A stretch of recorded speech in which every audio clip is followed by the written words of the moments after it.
এই মহানায়ক শহীদ রাষ্ট্রপতি জিয়া রহমান নিজ দায়িত্বে দেশপ্রেমে উদ্বুদ্ধ হয়ে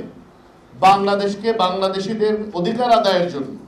উনি মহান স্বাধীনতার ঘোষণা দিয়েছেন এবং শুধু ঘোষণাই দেননি, ঘোষণা দিয়ে উনি সম্মুখ যুদ্ধ করে বাংলাদেশের স্বাধীন যেন হয় সেটা নিশ্চিত করেছে। এখানে অনেক ছাত্রছাত্রী আছে যারা জুলাই অভ্যুত্থান নিয়ে অনেক ইন্টারেস্টেড। জুলাই অভ্যুত্থান থেকে ওনারা বাংলাদেশের ইতিহাস দেখছে। জুলাই অভ্যুত্থানে যেরকম একটি গ্রুপ, ক্ষুদ্র একটি অংশ নিজের আন্দোলনের বেনিফিট নিয়েছে, ঠিক তার বিপরীতে মহান স্বাধীনতার ঘোষক হওয়া সত্ত্বেও, মুক্তিযুদ্ধের সেক্টর কমান্ডার হওয়া সত্ত্বেও দেশ স্বাধীন হওয়ার পরে নিজ ব্যারাকে ফেরত গিয়ে নিজের কর্মস্থলে ফেরত গিয়েছেন এই নির্লোভ ব্যক্তিত্ব শহীদ রাষ্ট্রপতি জিয়া রহমান। একইভাবে আপনারা যদি ইতিহাসের সাথে মিলান তাহলে আপনারা দেখতে পাবেন যে ব্যক্তিটি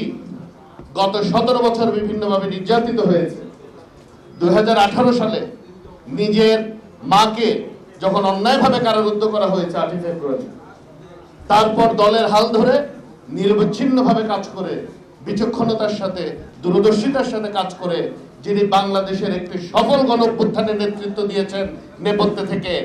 এটাই হলো শহীদ রাষ্ট্রপতি জিয়া রহমানের সুযোগ উত্তরসূরি গণপ্রজাতন্ত্রী বাংলাদেশ সরকারের মাননীয় প্রধানমন্ত্রী জনাব তারেক রহমানের।